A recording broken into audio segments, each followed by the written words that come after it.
번째 끝입니다. 끝인데 물론 사도행전 4장 12절에는 다른 이로서는 구원 받을 이름을 주신 일이 없으니 다른 이름 천하 사람들에게 다른 이름을 구원받을 이름을 주신 일이 없다. 오직 예수 그리스도밖에 없다 했어요. 그래서 오늘 예배를 드리는 디모데전서를 가지고 하나님은 모든 사람이 구원을 받고 진리에 이르기를 원하십니다. 근데 모든 사람이 구원을 받고 진리에 이르기를 원하시는데 사실은 이런 질문도 내가 많이 받았어요. 신학교 때. 아, 전능하신 하나님이 왜 다 구원 못 시키냐고. 그 얘기 많이 할 가능성이 많죠. 그럼에도 여러분 하나님을 잘 믿는다는 사람이 누구였어요? 예수님 오기 전에. 서기관과 바리새인들이. 참 아이러니한 이야기예요. 자기들이 가장 하나님을 잘 믿고 있는데 어느 날 육체로 오신 예수 메시아가 해칠한 무덤 갖다 가고 화신진자 하니까 이게 여기서부터 예수님은 십자가를 받기 시작하는 거예요. 무슨 말인지 알겠죠? 그래서 우리는 일에 한 번 금식을 하고 10의 1조를 드리고 이게 뭐야? 율법에 정해진 대로 난 열심히 산다는 뜻 아니야. 바리새인들이. 우리는 일에 한 번 금식하고 10의 1조를 잘 드리고 있습니다. 그런데 예수님은 이사야 선지자가 이야기한 게 있죠. 양을 잡아 오지 마라 이제는. 무슨 말이냐? 예수님이 온 이후로는 마음이 변하지 않는 예배는 끝이 났다 했잖아요. 그지? 마음이 변하지 않는 예배는. 그래서 예수님이 공생의 초기에 한 말이 뭐다? 마음이 변해야 된다. 심령이 가난해야 된다. 이걸 말하잖아요. 그걸 못 알아들어가지고 아 율법을 따라왔네. 저분이 메시아라 한 사람 이렇게 너무나 놀라운 성경이 공생이 시작하면서 시작합니다. 심령이 가난해야 되고 온유해야 되고 긍휼해야 되고 마음이 청결해야 되고 의를 위해 핍박을 받아야 되고 의를 줄이고 목말라야 되고. 여러분 이 말씀을 못 알아듣는 것이 예수님이 왔을 때에 아주 그 시대의 믿음의 사람들이에요. 왜 율법을 이렇게 아마 지금 여러분에게 수없이 이야기하기 때문에 율법과 예수가 뭔지 율법과 은혜가 뭔지를 여러분 이제 충분히 아시지 않았을까. 자 오늘은 파일이 한 44개가 넘어가야 되니까 잘 들으시면 이제 행정적인 거. 지난주에 집사는 무엇이고 어떻게 해야 되는 걸 했고 이번 예배를 왜 드리는가를 이제 마지막 합니다. 예배 요소에 대한 이해, 응답 부분이에요. 응답 부분. 에베소서 5장에서 예배가 계시에 대한 응답이기 때문에 예배의 두 흐름이 있습니다. 두 흐름이 뭐가? 그 첫 번째 계시 부분. 여러분 하나님이 초청의 말씀을 주고 오늘도 성경 공부를 하고 설교를 하고 축도를 해요. 여기 기본적이에요. 기본적. 왜 그럼 이렇게 생겼나를 우리가 이제 역사적으로 좀 알아볼 필요가 있어요. 이것을 지금 지난주에 이제 공부를 했는데 자 이제는 그러면 이 예배 끝난 다음에 무슨 일이 있는지를 이제 설명하는 오늘 이제는 응답 부분. 기도 찬송 헌금에 대하여 알아봅니다. 기도 찬송. 자, 우리가 예배하는 순서가 말씀드렸죠. 하나님의 초청과 성경 봉독과 설교와 축도와 이런 기준으로 거의 다 되어 있습니다. 이 기준이 그럼 어떻게 생겼나도 우리가 알 필요가 있어요. 예배 시간의 기도, 개인 기도와 공중 기도가 있는데 하나님의 은총으로 구원받은 사람이 성령 안에서 하나님과 내적 교제를 가지게 될 때 기도의 형태를 가지게 된다. 자, 여기서 그런데 예배를 드릴 때의 기도는 내가 하나님 기도하는 것이 아니고 예배 시간에 누가 기도하든지 기도를 인도하든지 간에 예배 드린 전부가 하나님께 기도하는 드린다는 것을 알고 있어요. 내 개인 기도도 물론 그거는 공식적인 기도는 예를 들어서 우리가 새벽 기도하면 내 개인적인 기도에서부터 시작해서 전 성도를 이름 부르고 기도하고 나아가서 나라와 민족을 위해서 기도합니다. 그리고 뭐 선교사를 위해서 기도하고 구령을 위해서 기도하는 거. 이게 개인 기도야. 그래 공중 기도가 뭐냐? 그러면 우리가 개인 기도가 있고 개인 기도가 뭐냐 이걸 우리 알고 넘어가야 돼요. 기도의 유형이 있습니다. 우리 교회 예배 드릴 때에 보통 4번의 기도를 드립니다. 대체적으로 그렇습니다. 우리가 이제 우리 한국 교회는 네 번이 뭐야? 묵도와 함께 먼저 한 주간도 각자의 살아온 모습을 돌아보면서 첫 번째는 죄의 고백입니다. 여러분이 교회 오든지 남의 가정에 가든지 집사 이상이면 그 가정을 위해서 또한 항상 먼저 묵도를 기도하는 거예요. 교회 와도 먼저 자리에 앉아서 잠시라도 오늘도 주님 복된 예배가 되게 하옵소서. 항상 한 주간도 살아온 걸 부족한 모습으로 한 주간도 저는 말씀 안에 오늘 양치선이 기도했듯이 열심히 살라도 세속 안에서 주의 말씀대로 못 살았습니다. 자기 스스로 그 고백이 되잖아요. 그지? 일부러 하라는 게 아니거든. 그래서 여기 두 번째 개의 기도로 하는 것은 오늘 여러분 개의 기도가 뭐야? 큰 부분으로 장로님들이 인도하는 기도야. 우리 교회는 장로님 한 분이지만 여러분 집사님 기도해도 똑같은 원리야. 개의 기도가 뭐야? 대표 기도 말이야. 대표 기도는 뭐냐? 개인 기도가 아니다. 공중 기도야. 의미를 여러분이 아셔야 돼. 내 개인적인 문제를 갖다가 회중에게 기도하는 모습은 아닌데, 다만 내 개인적인 문제가 회중이 들었을 때 나도 저랬었네 이런 기도는 좋습니다. 그죠? 한 주간도 우리는 연약해서 하나님 말씀대로 온전히 살지 못한 것을 용서하여 주옵소서. 이게 되게 우리가 그래서 이게 개의 기도야. 개의 기도. 근데 대개 기도는 뭐 장로님들이 하지만 우리는 모든 성도, 집사님들이나 권사님들이 돌아가면서 하잖아. 일부러 전 처음부터 목회할 때 기도를 써서 하든지 어떻게 하든지 기도를 회중 기도를 해봐야 돼. 그게 잘하든 못하든 잘하는 기도가 뭐예요? 진실로 하는 기도가 잘하는 기도예요. 정직한 기도가 잘하는 기도야. 문장이 좋아서 잘하는 기도가 절대 아니야. 하나님 앞에 기도할 때 떨리고 말이 헝클어지고 해도 그걸 하나님 받으시는 줄로 믿습니다. 그게 정직한 기도입니다. 그래서 이것은 회개 기도라기보다는 여러분 개의 기도는 회개 기도라는 중보 기도야. 여러분 전체 회중을 위해서 기도하는 것이고 이걸 목회 기도라고도 불려지기도 하는데 사실 회중 기도입니다. 회중 기도. 전체를 위해서 대표로 하는 기도잖아. 거기에는 나라와 민족도 들어갈 수 있고 때로는 내 직분을 받아서도 한 주간도 잘 못 살았습니다. 이것이 회중에게 울림이 돼서 그런 기도가 되면 회중 기도, 괴 기도가 되는 줄로 믿습니다.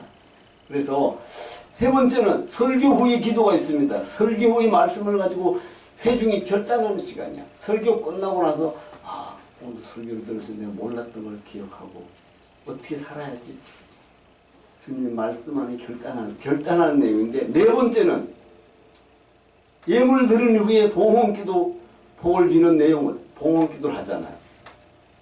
저도 봉헌기도를 하잖아요. 그것이 개인의 복을 받는 것보다는 오늘 예배 드릴 수 있고 지금까지 내가 여기 존재하는 데 대한 감사의 기도가 될 줄로 믿습니다.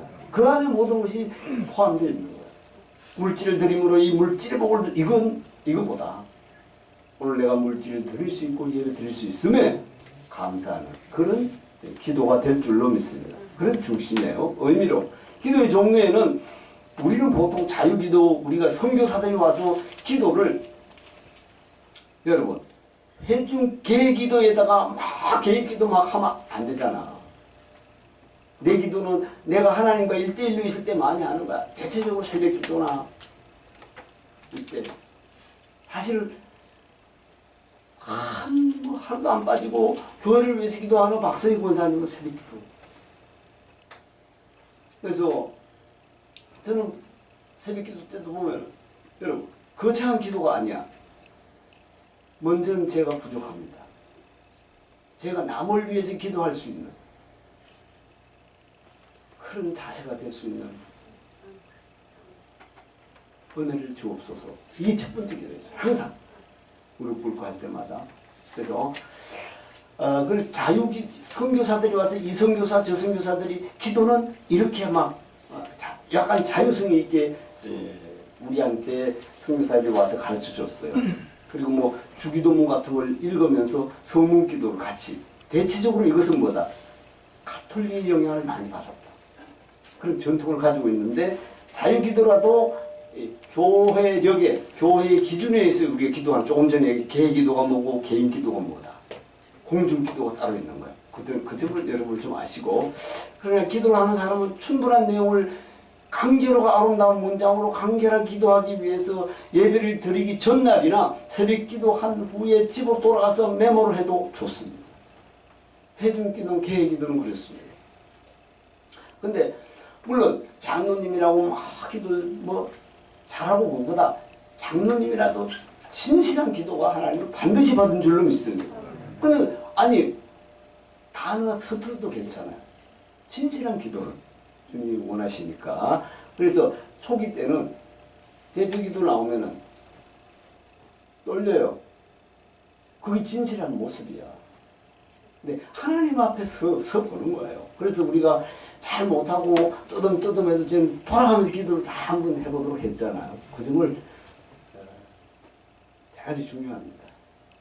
그래서 사실은 목회 준비할 때 신학생 때도 전도하러 내보내요. 명동 앞에 가서 설명서 들고 막 외치는 것도 과정이야. 사실 그것도 일종의 따지고 보면 엘리멘트예요. 그렇게 회중 앞에서 해볼 수 있어야 된다는 거죠. 그것도 이제 숙제야. 그렇게도 합니다.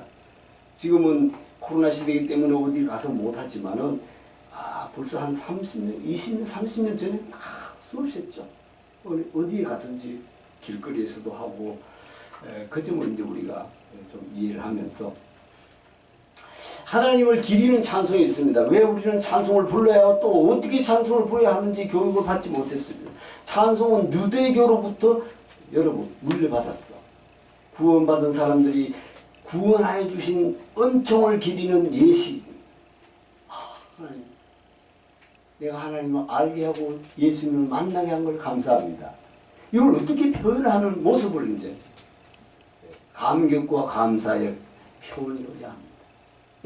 우리가 약할 그때에 눈물이 나고 찬양을 하는 것도 믿음의 표현이요 믿음의 발로입니다. 누가 시켜서 눈물이 나는 게 아닙니다. 이 점을 꼭 아시고 우리가 가진 찬송 찬송과 책은 은폐념이 두 가지가 있습니다. 뭐가 있을까요? 찬송과 복음서가 있습니다. 그러면 이게 뭐냐?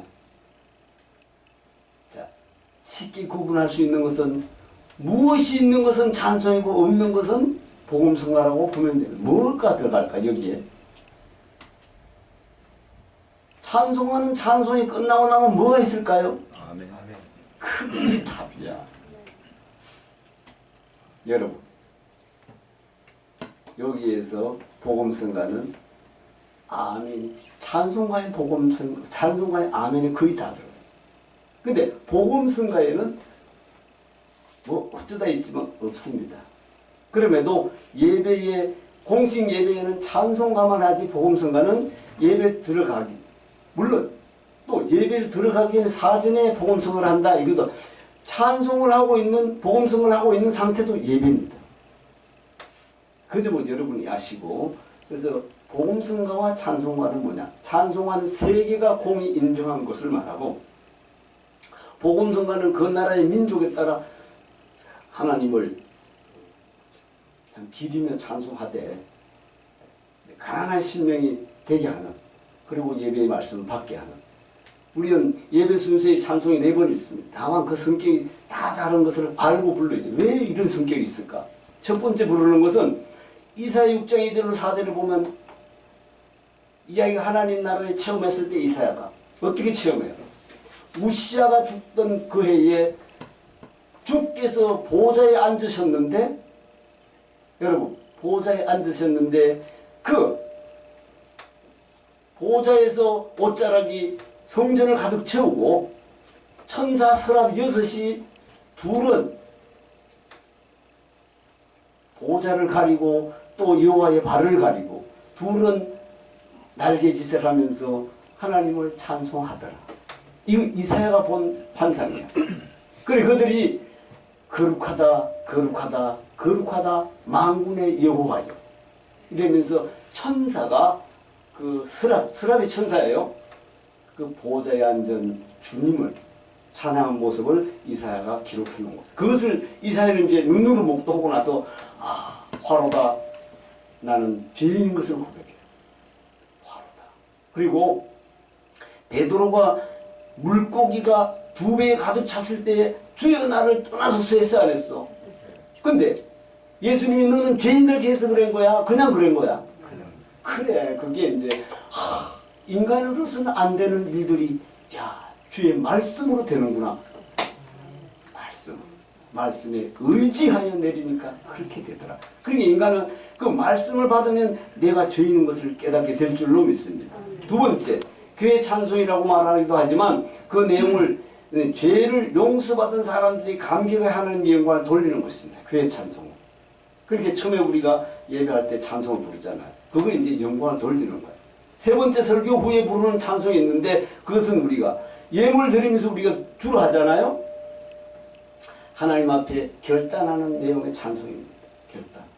말씀을 받고 오늘도 그에 대한 응답이에요. 이 응답이잖아요. 지금 기도, 찬송, 헌금이 결단하는 거예요. 말씀을 듣고 하나님이 부르시고 초청하시고 성경 봉독을 하고 설교를 듣고 축도 여기 이제 하나님 부르시는 거고 거기에 대한 응답이 지금 이 모습입니다. 설교에 부르는 찬송이 있는데 그것은 우리의 마음을 대체적으로 큰 교회는 어떻게 하냐?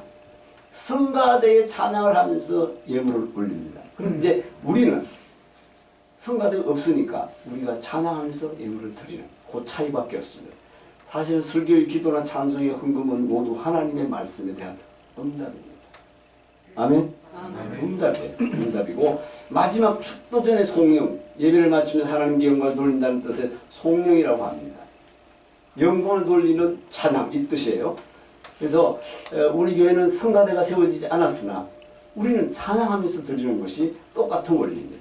그래서 세 번째, 나와 나의 모든 소임을 주님께 드리는 헌금입니다. 동방 박사들이 아기 예수님께 황금과 유황과 몰약을 바쳤던 것 같이, 마리아가 예수님 발에 값비싼 향유를 부었던 것 같이, 아리마대 요셉이 예수님의 무덤을 드렸어야 안 드렸어? 자기의 무덤을 준비했다가 예수님께 드린 거야. 이런 의미에 하나님의 말씀을 응답으로 나와 내 소유를 주님께 드리며 헌신하겠다는 예배의 신앙 고백인 줄로 믿습니다. 이것이 이제 우리가 꼭 아셔야 돼요. 예배 공부 6번째. 성찬은 이제 마지막 성찬이에요. 성찬을 통해서 말씀하신 진리가 있는데 예배에서의 성찬 대단히 중요한데 사도행전 2장 43절 이하에 처음 교회의 초대교회 예배를 보면 저희가 사도들의 가르침을 받아 서로 교제하며 떡을 떼며 기도하기를 전혀 힘씁니다. 성령 받은 이후로 저들이 떡을 떼며 기도하는데 성경은 처음부터 예배의 성찬이 규칙적으로 베풀어진 것을 못합니다. 성찬의 뜻이 뭐냐? 우리가 드로아의 그리스도인들은 한 주간의 첫날에 떡을 떼기 위해서 모였고 말씀에 고린도 교회들은 떡 먹기 위해서 매주 첫날 모였던 것이다. 그 떡이 뭐라 했죠? 떡이 뭘 말하는 거야? 떡. 예수님의 몸을 십자가에 찢어졌잖아. 실제로 16세기 종교개혁이 있기 전에는 예배에서 성찬의 핵심을 이뤘습니다. 여기에서 우리가 역사적인 것도 잠깐만 우리 알고 넘어가 부족했어요. 마틴 루터가 종교개혁하기 전까지 여러분 예배 역사를 보면 초대교회에서 약 500년까지는 설교와 성찬이 함께 있는 예배를 드렸는데 그것이 가톨릭이 되면서 성찬은 가톨릭이 되면서 어떻게 하느냐? 미사로 바뀌고 여러분 말씀보다 예배자의 제사장의 모습으로 지금도 그래요. 지금 물을 뿌리고 이런 모습으로 말씀보다 행위적으로 바뀌었다. 그런데 나중에 뒤에 나옵니다만 언제 그럼 이 교회력으로 바뀌었는가를 알 수 있습니다. 성찬은 복음 전체를 말해줍니다. 그리스도의 예배의 핵심은 예수 그리스도의 사건의 요약으로서 표현돼요. 이 성찬은 예수님이 제정했어요? 안 했어요? 제정한 거예요. 이제 붙잡혀 십자가에 못 박히기 전에 제사들을 부르시고 떡을 떼어주면서 여러분 한 덩어리의 빵에서 떼어줘야 돼. 마귀는 그렇지 않아. 하나를 가져가. 떼어줘. 우리가 공동체 안에 다 떼어져서 떼어먹고 이 공동체가 그리스도의 한 몸이라는 사실을 기억하시기 바랍니다. 그래서 떼어준 거예요. 예수님. 받아 먹으라. 이것은 내 뭐다? 몸이다. 잔도 마찬가지. 이것은 내 피다. 피인데 내 언약의 피다. 십자가에서 흘리는 내 피. 이렇게 이제 이 전체를 설명해 주고 있습니다. 그리스도의 예배의 절정은 그리스도의 사건, 즉 십자가의 죽음과 부활을 통한 구원인데 예배는 이것을 설교로서 선포하고 성찬으로서 행동하는 것 가지고 있다는 거죠. 성찬에서 중요한 것이 뭐냐? 성찬의 중요한 것은 물질이 아니라 빵을 떼고 잔을 붓는 행위예요. 빵을 떼고. 그래서 예수님도 한 덩어리에서 떼주는 거예요. 한 덩어리. 그래서 여러분 공동체 안에서 우리가 덩어리에서 떼먹는 거예요. 왜 그러냐? 너희는 한 몸이다. 할렐루야. 십자가 안에서 한 몸이라. 그것을 말하고 있고 예수께서 빵을 가져 축사하시고 떼어 제자들에게 주시려 라는 말씀에 따라 네 가지 행위를 중요하게 여기고 있습니다. 봉헌 감사와 성별기도와 빵을 떼는 일과 나누어 주는. 그래서 우리가 성찬식에 지금 성찬식이 코로나로 많이 지연됐지만 첫째 봉헌인데 빵과 포도주를 식탁에 드리는 행위를 말합니다. 식탁에 드리는 행위. 여기서 여러분 좀 아셔야 돼요. 둘째 감사와 성별기도인데 주님께서 빵을 가지사 축복하시고 잔을 가지고 축사하신 것을 말합니다. 항상 주님이 오병이어도 축사했어요, 안 했어? 주님이 축사한 그 의미를 우리가 기억해야 되고. 셋째, 손으로 하는 행위고 빵을 떼는 일이야. 빵을 떼야 돼. 빵을 떼야 되고, 빵을 뗀다는 것은 그리스도께서 우리를 위하여 십자가에서 당신의 몸을 찢었다는 거야. 파괴했다는 거야. 나를 위해서 십자가에서 다 찢기셨잖아. 채찍에 맞고 창에 찔리고 물과 피를 다 쏟았다. 요것을 설명하는 거죠. 그래서 우리의 고집, 이기심, 자랑, 배설물로 여긴 사람이 누구야? 사도 바울이야. 사도 바울. 그 사람이 가진 걸 배설물로 여길 때 성령이 그를 끝까지 주장한 줄로 믿습니다. 왜? 정말 자랑할 게 있는 사람은 사도 바울이야. 로마 시민권, 여러분, 로마의 백부장은 나는 돈을 주고 로마 시민권을 샀다. 그런데 당신은 어디서 이 로마 시민권을 가지고 있냐? 이 정도로 그 시대에는 로마 시민권. 여러분, 빌립보 감옥에 바울이 갇혔을 때에 많이 맞고 피투성이가 돼도 바울은 난 로마 시민권을 가진 자다. 이랬어요, 안 그랬어? 안 그랬어. 맞을 때 안 그랬어. 그리고 나서 언제 그 말을 했을까?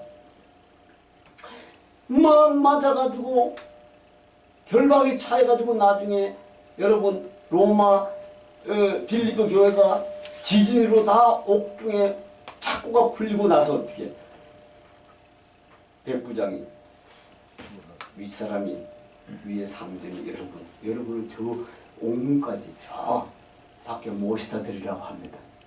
나는 로마의 사람이고 로마 시민권자인데 나를 데려다 줘야 되지 않나. 그때 이야기합니다.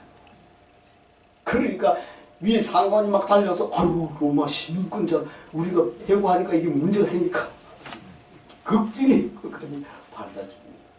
처음부터 바울 사도가 난 시민권자를 했으면 옥에 갇히지도 않아. 그러나 그리스도를 위해서 하나님의 역사인 줄로 믿습니다. 이제 그래서 이것은 뭐야?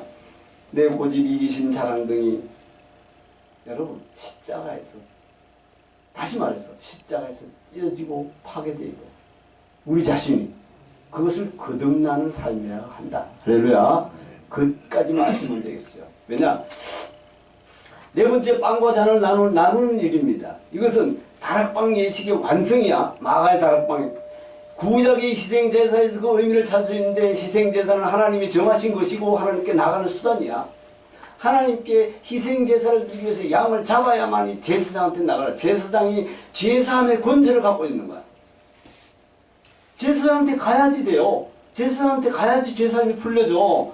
그런데 예수님은 선지자, 왕, 제사장 삼중직을 가지고 오신 분이야. 할렐루야. 그게 우리 예수님한테 가면 다 해결돼. 이것을 우리 기억하시고, 따라서 성찬을 받을 때에는 우리처럼 하는 방법도 있어요. 성찬위원이 여러분 앞에 앉아있는데 작은 교회는 그런데 큰 교회는 안 돼. 본인이 나와서 돌면서 자기 걸 가지고 가든지, 작은 교회는 또 성찬 앞에 무릎을 꿇고 받는 것, 여러 가지 형태가 있습니다. 참고적으로 중요한 것은 성찬에 내가 참여하고 있다는 사실이 중요한 줄로 믿습니다. 이걸 받아보고 주님이 나를 위해 십자가에서 자기 몸 찢으시고 물과 피를 다 흘리신 것을 생각하며, 자 마지막으로 7번째, 한 해를 주님과 함께 사는 예배. 한 해를 주님과 함께 사는 예배는 교회력이 있습니다. 그럼 교회력이 왜 생겼는가를 우리가 보는 거예요. 한국 교회들이 교회력에 대해서 많은 관심을 가지고 있습니다. 물론 지금도 실행하고 있어요. 교회력을 구체적으로 지키기 위해서 방안으로 가운을 입고, 여러분 목사님들이 가운을 입고 색깔 있는 영대를 깔고 거룩하게 지키기 위해서 드림천을 깔았도 이게 일종의 가톨릭 구약에서 왔다. 전 이런 걸 그렇게 원치 않습니다. 뭐 대개 보면은 성가대는 대제사장은 가운을 입잖아요. 그분들은 좀 제사장이나 알 수 있지만, 여러분 하나님의 일을 감당하는 사람은 그냥 평복을 입어도 달라진 게 없어. 다만 그 사람의 마음만 달라져 있다는 것이 다른 거야. 그런데 세상 사람들은 성가대 가운을 입어 저 사람 성가대 되면 알지, 그죠? 그러나 외모로 보이게 하는 것보다 내 중심이 변하는 삶이 더 좋은 줄로 믿습니다. 여기에서 시작해서 대강절과 사순절 같은 교회력의 여러 절기를 구체적으로 지키기 시작했는데, 대강절이 뭐예요? 대강절, 예수님이 성탄절이잖아요. 지금 성탄절 오기 전에 대강절, 예수님이 이 땅에 4주 전부터 기다리는 것이 대강절이에요. 대강절 내지 대림절이라고 합니다. 참고적으로 우리는 집사님 이상은 이 정도는 충분히 알고 있어야 돼요. 그럼 사순절은 뭐야? 사순절은 예수님이, 여러분 대강절 위에 성탄절 이후에 또 뭐가 있느냐? 주현절 내지 현현절이 있어. 뭐죠? 세례요한 때 세례를 받고 백성에게 나타난 처음의 시점을 기준으로 현현절, 현현에서 백성 앞에 나타났다는 뜻이고, 우리는 이런 걸 잘 지키지 않고 있지만 대체적으로 이것이 이제 가톨릭에서 온 유래입니다. 그래서 사순절은 뭐야? 예수님이 십자가에 고난을 받고 십자가에, 그렇게 사순절인 거예요. 40일 동안 십자가를 향해서 가는 길이야. 예수님이 십자가를 향해서 가는 길이야. 그걸 이제 우리는, 여러분 이게 이제 가톨릭에 왔기 때문에 우리는 개신교에서 지키면 안 되지 이런 사람이 있고, 그럼에도 사순절 동안 주님이 가신 그 십자가를 향해 걸어가신 40일 동안을 묵상하며, 옛날에는 금식도 하며, 거기 진심으로 내가 그걸 사모하며 한다면 얼마든지 해도 좋지만, 형식에 치우쳐한다면 안 하는 게 좋다. 할렐루야. 그래서 사순절 기간이 없지 않아 있습니다. 근데 사순절 이 점을 여러분 아시고, 이 교회력은 교회에 좋은 전통이 있었는데, 이것이 이제 물론 전체 구약도 구약이 있기 때문에 신약이 있듯이 구약을 무시할 수 없잖아요. 그게 전에 전통은 다 가톨릭이 개신교로 변화주고 종교 개혁이 일어나기 전에는 구약이었잖아요. 거기에서 지금도 그 형태가 전혀 달라요. 마리아를 막 가서 섬기고 전혀 그렇지 않잖아. 예수님은 전혀 그렇지 않아요. 그 점이 너무너무 놀라워. 이 점을 우리가 보면서 교회의 좋은 전통이었습니다. 사실은 절기를 지키는, 진실로 지키면 주님을 만나는 삶이 될 줄로 믿습니다. 16세기 종교개혁자들로부터 루터 교회는 제외됐어요. 교회력이 가톨릭적인 제도로 하자 단호하게 거부했어. 이건 종교개혁자니 우린 이건 개신교에서 하면 안 돼. 이렇게 하다가 없었어요. 1940년대부터 다시 교회력에 관심을 가지기 시작했는데 오늘은 이런 것이다.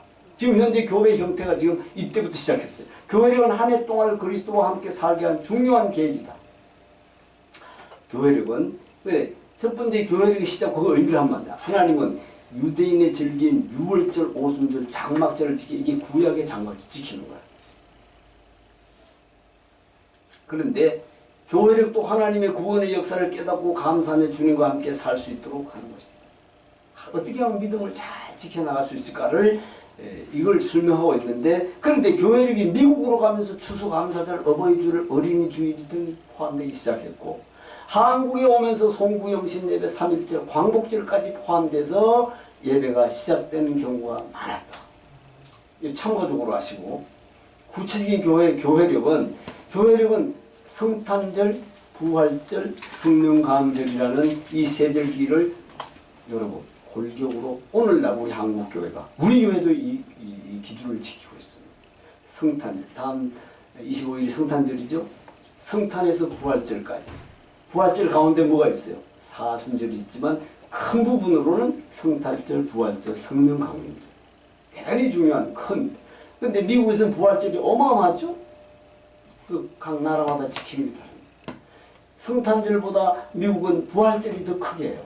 4일 5일 쉬고, 이 점을 우리가 사실 부활절도 그렇고 성령강절도 그렇고 이거는 말로 설명할 수 없는 그런 일들이잖아요. 그래서 성탄절을 의미 있게 지내기 위해서 조금 전에도 말했지만 대강절, 성탄절 40일 전부터 예수님이 오시는 것을 대강절이라고 대림절이라고 하는데, 예수님이 와도 유대인들이 예수님을 알아봤어요? 못 알아봤어? 이런 오류를 범하지 말자. 메시아로 어떻게 말구이로 저렇게 낳고 천하게 올 수 있어? 이게 인간이 보는 관점이잖아. 근데 하나님은 네가 아기 예수를 만날 수 있는 심령만이 어떤 심령? 누가복음 2장 25절에 누가 등장해? 갓난아이를 데려가니까 8일 만에 메시아라고 하는 사람이 누구야? 메시아로 알아봤잖아. 시몬 36절에 안나. 이런 사람들은 핏덩어리를 데리고도 하나님이 보이는 거야. 왜? 그런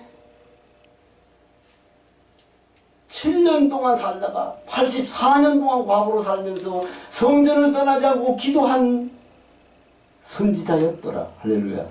그런 사람에게는 핏덩어리 가지고 메시아로 알아보더라. 중요하죠. 그래서 우리는 대강절을 이제 그렇게 하고, 성탄절, 크리스마스래가 크라이스트 마스인데, 하나님이 육신을 입고 이 역사 속에 오신 것을 히스토리를 합니다. 히스토리가 뭐예요? 히스, 저 영어로 토리가, 여러분 토리가 이야기잖아. 히스는 그 사람이, 그분의 이야기고. 그래서 우리 히스토리를 하잖아요. 그래서 축하하면서 목자들과 동방박사들처럼 그리스도를 예배, 마스가 예배 형태예요.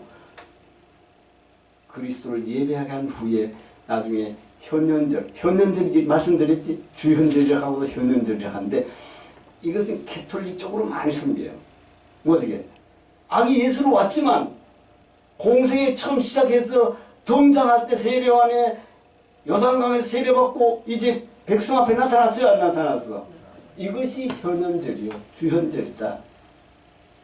직접 나타난 것. 사람 앞에 나타난 것이, 그거 참고적으로 아시고, 또한 부활절에 주님을 만날 수 있게 하기 위해서 준비기간으로 사순절을 두었어요. 사순절 조금 전에 설명드렸으니까, 부활절은 주님이 죽음의 권세를 깨뜨리고 살아나심으로 승리를 축하하신 날로, 축하하는 날인데, 한자가 빠졌네요. 가장 중요한 절기입니다. 부활절이. 부활의 예수님을 만나도 기뻐했으나 의심하는 자도 있더라. 항상 의심했어요. 부활의 주님. 문이 닫혀도 들어와도 벌벌 떨고 있었고, 다만 음성만 주의없어요. 너에게 평강이 있을 거예요. 여러분, 성령이 예수가 함께하면 자유해야 될 줄로 믿습니다. 진리를 알지니 진리가 너희를 자유케 하리라. 여러분한테 자유가 있기를 축원합니다. 예수 안에 있으면 가난해도 부해도 자유해야 될 줄로 믿습니다. 이 점을 우리 생각하면서, 주님이 부활하시고 40일 만에 성천하신 후 한 곳에 모인 10일 동안 합심하여 기도한 사람들에게 성령을 충만히 내려주셨다. 이까지는 충분히 아시겠죠? 교회가 탄생한 날을 기념합니다. 오직 성령이 너에게 마시면 사도행전 1장 8절. 마가의 다락방에서 10일 동안 너희는 예루살렘을 떠나지 말고 위로서부터 주시는 아버지의 은혜 능력이 입힐 때까지 이 성에 머물러라. 할렐루야. 머물렀던 120문족의 성령의 충만함을 받았다. 아멘. 아멘. 이것이 진리입니다. 이것이 성령 강림제를 지킵니다. 이렇게 해서 우리 예명교회는 자 합심해서 합독합니다. 우리 예명교회는 성탄절, 부활절, 성령 강림제를 중심으로 지키고 있습니다. 아멘. 기도합니다.